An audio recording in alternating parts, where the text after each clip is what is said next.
मनभावती, जब परसों थाने पर गई थी 11 बजे से 2 बजे तक आप थाने पर बैठी थी, 11 बजे से 2 बजे के बाद थाने पर क्या हुआ आपके साथ? थाने पर गई थी तो यही ने बोले थे कि आप लोग सब अपने में ऑफिस में झगड़ा झंझट ना करो, ऑफिस में बनाओ खाओ, ऑफिस में रहो, ये भी अपना जैसे दौड़ धूप के कागज उगज निकलवा ले, वो अपन बनवा ले। हाँ, तब बताएंगे ये भी। तो कहते कितना दिन तक, तो लोग जब तक इसका मन कहेगा तब तक अपन कागज उगज बनवा लेंगे, तो बताएंगे ना। कैसा कागज बनवाने के लिए कह रहे हैं? ये जैसे कि जहाँ इनका जगह जमीन है, जहाँ घर है, अपना भी निकलवाने देखने दो, ये लोग को ऐसे रोको छोको मत कि कहीं जा रही, कहाँ जा रही, कहाँ नहीं जा रही है। उस दिन रवि भी थे थाने पर और आप भी थे थाने पर। तो थाने पर रवि ने क्या कुछ कहा जब पुलिस वालों ने ये बात कही? तो कुछ भी नहीं कहा, जैसे हमसे भी दरोगा नहीं पूछे, जैसे उनके जैसे बड़ी मम्मी से पूछे, तब बड़ी मम्मी से बताए से बात करें, हमसे भी बात नहीं करें। वही बड़ी हम भी साथ में थे, साथ में हमें भी बुलाए दरोगा, तो साथ में हम भी वहाँ पे मौजूद थे। तब बोले कि आप मेरा घर क्यों खाली, कब खाली करेंगे? तो देखो अब ऐसा नहीं खाली करेंगे, जैसे कागज वगज इसको भी बनवाने दो, इसको भी दौड़ धूप लगाने दो। क्या जिस घर में आप रहते हैं उस घर का कागज है रवि के पास? हाँ, तो वो घर में रहे से फर्जी कागज बनवाए हैं ना, और जो सन कागज सब कुछ नहीं लोग चुराए हैं, सब कुछ नहीं लोग, हमारे पास कुछ भी नहीं बचा है। यही लोग रखे हैं। अभी पुलिस वाले इस शर्त पर आपको यहाँ रख दिए हैं कि तुम भी अपना कागज पत्र बनवा लो, इसके बाद फिर दिखाओ, तब रहोगे यहाँ पे? हाँ, दिखाओ भी, तो तुम्हारा कहाँ है, कहाँ कितने दिन का समय दिए पुलिस वाले? समय नहीं से बोले कि बड़ी मम्मी बोली कितना दिन समय, तो कहते समय हम नहीं बताएंगे।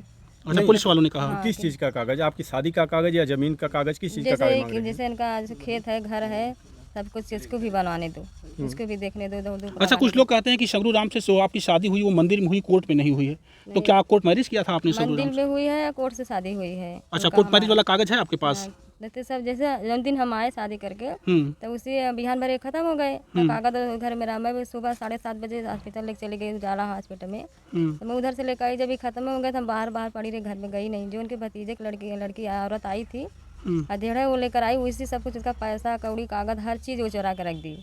और बराबर वो वीडियो, क्या नाम है उस महिला का? वो भी वीडियो, नाम नहीं मुझे पता है, वो भी वीडियो बात कर रही है, बराबर लड़ रही है कि नहीं इनका नहीं है, ये लिख दिए हैं, ये इनका मैं अपने भतीजे को लिख दिए हैं, बराबर बात कर रही है। उसी ओर से वो लोग, वो भी बोल रही है, उसका पटीदार लोग, सब लोग उसी ओर से लड़ाई कर रहे हैं, बोल रहे हैं, हर बात वही कर रही है कि संतोष भैया, मैं थोड़ा रोकना चाहूँगा। बिल्कुल, मैं आपकी तरफ आना चाहता हूं सुनील जी। मैं सबसे पहले तो आप चूँकि इस घटना में लगातार बने रहे हैं पहले दिन से और अंत तक, आज तक आप लगातार मौजूद हैं, तो मैं आपसे जानना चाहूँगा कि क्या मनभावती शंगरू राम से कोर्ट मैरिज करके आई है? देखिए, इनका कहना है कि हमने कोर्ट मैरिज उनसे किया है। हमने इस विषय पर बात किया, जो इनके अगुआ थे आज़ाद, उनसे भी बात की है, तो उन्होंने बताया कि इनकी मंदिर में शादी हुई, फिर कोर्ट में शादी हुई है। हमने उनसे पेपर भी मांगा था कि आप पेपर तो दिखाइए, तो पेपर इन्हीं के पास, उन्होंने भी कहा कि पेपर इन्हीं के पास है। अब वो पेपर होता तो हम लोग देखते। हम शुरू से इनसे मांग रहे हैं कि पेपर वो कहाँ है, लेकिन इनका कहना है कि इनके घर में जो इनके ये चाची हैं और उनके जो भतीजे हैं, उन्होंने रवि वो पेपर ले लिए, इनके पास नहीं। तो हमने ये भी कहा कि आप जाके कोर्ट से निकलवा लीजिए वो पेपर, क्योंकि वहाँ पर कॉपी तो होगी ना। बिल्कुल, उसको निकलवा लीजिए और आप दिखाइए कि हमने शादी किया है। लेकिन सबसे बड़ी बात ये है कि आखिर शंगरू राम थे, 75 साल की उम्र में उनको शादी क्यों करनी पड़ी, ये सोचने वाली बात है। एक तरफ इनके घर वाले कहते हैं कि हम उनका देखभाल करते थे, हमें दिखा रहे थे कि हमने इतना पैसे भेजे शंगरू राम को। तो शंगरू राम ने 75 साल की उम्र में इस महिला से क्यों शादी की? और जब तक शंगरू राम जिंदा थे उस वक्त ये लोग कहाँ थे? गांव वाले तो आप भी पूछे होंगे, गांव वाले यही कहते हैं कि शंगरू राम के पास कोई आता नहीं था, यहाँ पे बीमार पड़े रहते थे, रोड पर गिरे रहते थे, तो गाँव के आसपास के जो उनके पड़ोसी उठा के इनकी दवा करवाते थे। तो अभी जैसे ही वो मरते हैं, वो कैसे यहाँ पे आ जाते हैं और सारी ज़मीनों का ये लोग दावा करते हैं। फिर कहते हैं कि कुछ लोग कहते हैं कि कुछ ज़मीन लिखे हुए हैं। तो आप हमें ये बताइए कि अगर आपने कोई ज़मीन ली है तो आपका पूरा अधिकार है कि नहीं है? बिल्कुल। आप सीधे, अगर कोई विवाद है तो विवाद को हल करेंगे, सीधे जाएंगे आप तहसील में जाएंगे, शासन प्रशासन की मदद लेंगे और उस जमीन की मापी करवाएंगे और जितनी भी जमीन आपने लिखवाई है उसको कब्जा कर लेंगे। तो कब्जा ये लोग क्यों नहीं ले रहे हैं? ये महिला कहाँ जाए? ये तो कुछ जानती भी नहीं। क्या इस मुद्दे पर आपने इस गांव के अध्यक्ष यानी प्रधान जी से भी कुछ बातचीत किया? मैंने प्रधान जी से मुलाकात करने की कोशिश की, लेकिन प्रधान जी साफ इनकार कर दिए कि मैं इस विषय पे बात नहीं करना चाहता। और जहाँ तक कि ये खुद बता रही थी, प्रधान जी गए थे ना शादी में, मतलब उनकी गाड़ी गई हुई थी, यही ना, गाड़ी लेके गए थे, मतलब पूरी बारात लेके प्रधान जी जाके शादी करवाए थे बाकायदा ये लोग। तो प्रधान क्यों भाग रहे हैं? इस गाँव के वो ग्राम सभा अध्यक्ष हैं, उनको कम से कम सामने आना चाहिए ना। आप किस लिए ग्राम सभा अध्यक्ष बने हो? आपके गांव में कोई समस्या होता है, कोई विवाद होता है, आप वहां पे तत्काल पहुंचिए। अगर आपसे वो नहीं हल होता तो आप शासन प्रशासन की मदद लीजिए, लेकिन वो कभी सामने नहीं आए। क्यों भाग रहे हैं? और जब ये थाने में थी उस वक्त मैं वहाँ पे था, वहाँ पे कोई प्रधान थे, उनका नाम मुझे भूल गया, वो खुद कहे थे कि मैं भी इनकी ज़मीन की जो है इसकी बात करके माफ़ी करवा दूंगा। 2 से 3 दिन का वक्त उन्होंने हमसे खुद कहा। अच्छा, बातचीत के दौर में कितना पता चलता है इनके पास बची हुई ज़मीन जो बेची थी सगरू राम ने कुछ ज़मीन का हिस्सा बेचा, इनसे शादी करी। इसके बाद जो बची हुई ज़मीन है, बातचीत के दौर में क्या सूचना मिला आपको, कितनी ज़मीन अमूमन बची? देखिए, उन लोगों का कहना है कि हमने सारी ज़मीन लिखवाई है, लेकिन इधर उधर से जो पता चलता है कि लोगों का कहना है कि इन्होंने जो पीछे आप एक साइड में देखे होंगे बाथरूम के उधर एक मंदिर है, मंदिर और बाथरूम के बीच की ज़मीन वो लोग शायद लिखाए हुए हैं। उसके इधर की जो ज़मीन है बाकी नहीं लिखी हुई है, लेकिन उन लोगों का दावा है कि हमने पूरा लिखवाया हुआ है। तो अगर दावा कर रहे हैं तो उसको कम से कम सामने लाना चाहिए ना, कागज दिखाना चाहिए, कागज दिखाना चाहिए, शासन प्रशासन की मदद लेना चाहिए, यहाँ पे अपने ग्राम सभा अध्यक्ष प्रधान को बुलाना चाहिए कि भाई हमने ये सारी ज़मीन सगरू राम हमारे नाम कर दिए थे। अगर सगरू राम के पास कोई ज़मीन नहीं थी तो सगरू राम की ये गलती है कि इस महिला को 3 बच्चों के साथ यहाँ पर क्यों लेकर आए। मेरे साथ आप सुन पा रहे हैं सुनील जी को, वरिष्ठ पत्रकारों में से एक हैं, आजमगढ़ के निवासी हैं और लगातार इस खबर से जुड़े हुए हैं। लगभग इस खबर से आपके घर की दूरी 95 या 90 किलोमीटर के आसपास है, लेकिन फिर भी लगातार अपनी दौड़ को कायम रखते हुए मनभावती को न्याय दिलाने के लिए लगातार इस लड़ाई में सम्मिलित भी हैं।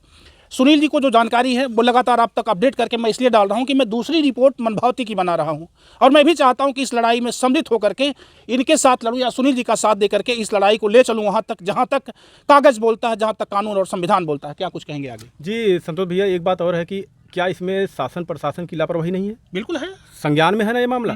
क्या शासन प्रशासन ये चाहता कि कल कोई बड़ी घटना हो? आप देखते होंगे ज़मीनी विवाद को लेकर, पैसे को लेकर हमारे देश में कितनी हत्याएं, कितने लोगों को मारा जा रहा है। बिल्कुल। क्या शासन प्रशासन इसका इंतजार कर ही कल इनके साथ कुछ घटना हो? तो इस मामले को अगर प्रशासन तक पहुंचा है तो प्रशासन इसमें सम्मिलित होकर इनको न्याय क्यों नहीं दिलवाती खड़ा होकर?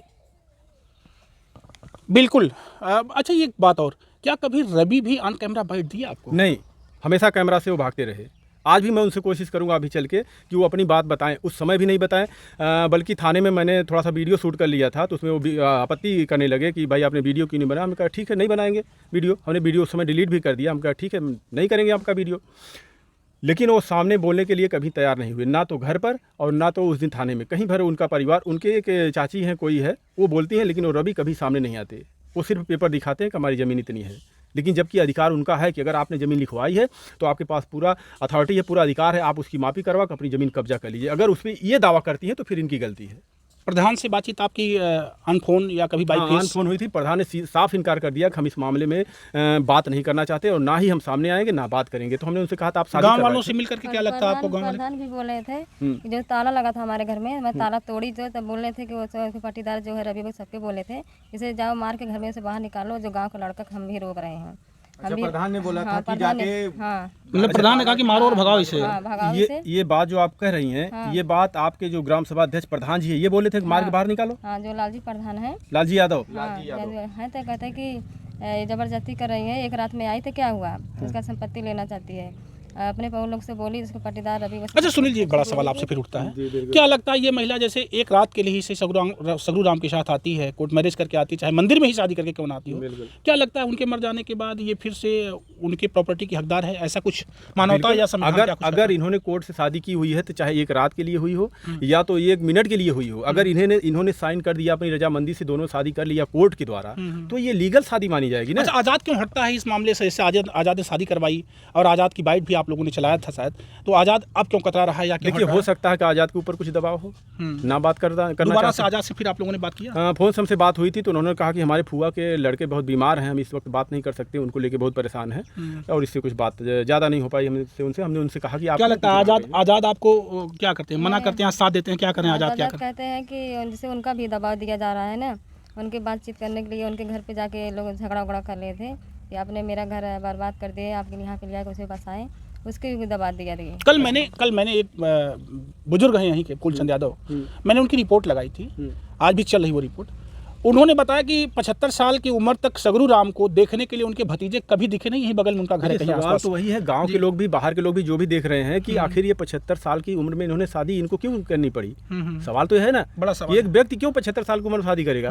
अगर उसका देखभाल करने वाला उसका कोई है तो क्यों इनको ले आएगा? उस उम्र में वो क्या करते? उनको तो ये चाहत थी कि इनको, देखिए ये खुद बताई हैं और ये आज़ाद खुद बताया कि इनको बहू नहीं एक बेटी बना के लाना चाहते थे। ये तो कल बोल रही थी जी, लेकिन लीगल में उनको इस तरीके तो ला कर किसी को रख नहीं सकते हैं। तो उनसे उन्होंने इनसे शादी करके उनको लाया कि जब तक हम जीवित हैं ये हमारी सेवा करेंगी, जब हम मर जाएंगे हमारी प्रॉपर्टी के तो हकदार हो हमारी जाएंगे, प्रॉपर्टी इसी के पर अधिकार होंगी, अधिकार इनका होगा उस पर। बिल्कुल। और एक जानकारी आपसे और लेना चाहेंगे कि जो वकील हैं, अरविंद नाम है उनका, जो इनकी कोर्ट मैरिज करवाई थी, तो वो कागज तो उनके वकील के पास होना चाहिए, तो उनके पास तो नहीं, वकील क्या है ना। देखिए वकील के बारे में तो इसके बारे में तो हमें नहीं पता है, लेकिन क्या नाम इनको था शायद उनका पता वकील साहब होगा। का जो शादी करवाई थी, याद है नाम उनका? मेरे भैया नहीं मालूम क्या नाम है। जी, वकील का नाम अरविंद है। अच्छा, अरविंद कुमार जी। तो जो कचहरी में इनका जो है कि कोर्ट मैरिज करवाए थे, तो इनका जो कि कागज जो है इनको ही ले लिया है, ठीक है, कोर्ट मैरिज का। तो फिर उसके बाद जो कोर्ट मैरिज जो करवाता है जो वकील, उसके पास तो कुछ रहता होगा। बिल्कुल तो बिल्कुल, उनके वो पास तारीख तो- होगी, वो तारीख होगी, वो डेटा पूरा होगा। सुनील जी, जहाँ तक मेरा मानना है कि वो तारीख, और उस तारीख पर जब हम जाएंगे कोर्ट मैरिज के कागजों में तो इनके कागज शादी के मिल जाएंगे वहाँ से। और इसके लिए भी मनभावती को थोड़ी सी मेहनत और मशक्कत करनी पड़ेगी, अपने कागजात, अपने डॉक्यूमेंट्स इकट्ठा करने पड़ेंगे। क्यों सुनील जी? बिल्कुल बिल्कुल। ये लड़ाई लड़नी है तो आपको ये मेहनत करनी आपने होगी। कभी अपने वकील से फिर दोबारा मिलने की कोशिश किया? नहीं, हम नहीं गए मिलने, तो मैं फिर कल जैसे सोचे गए तो कल बंद था, हाँ। अब जाएंगे तो कुछ पता नंबर उम्बर उनका है, उनसे बात आपके किए? नहीं, उनके घर पे गई थी। वकील साहब के? हाँ, नहीं उनके पास नहीं है, जो अरविंद है इनका, आप बता रहे हो, उनके घर पे बातचीत करी तो कहीं चलो वहाँ पे आओ तो हम कागज वगैरह निकलवा नहीं तो देंगे। वकील तो अरविंद ही है ना, हाँ अरविंद ही शादी करवाए थे। हाँ वही है। एक और सवाल उठता है कि जब आपको लगातार ये लोग अभी भी आज भी प्रताड़ित कर रहे थे, आज भी परेशान किए थे क्या कुछ? नहीं, आज तो कुछ नहीं बोले वो उन्होंने। रवि का क्या व्यवहार हाँ, है? जैसे रवि भैया और उनके हमारा- परिवार का क्या व्यवहार है? यहाँ भी देखो जैसे उसी भैया रवि का हमारा नाम एक का आता नाम है कि जो जैसे खेत दे हैं अधिया पे, तो ये लोग को रवि को भी कनका परिवार का क्या कहना है कि जैसे जो खेत बोआ है, सब लोग अधिया बोए हैं, तो ये हमारे जैसे कि पट्टीदार के दिया जाए, उसको नहीं दिया जाए, जैसे हमके कि नहीं दिया जाए, उनके दिया जाए।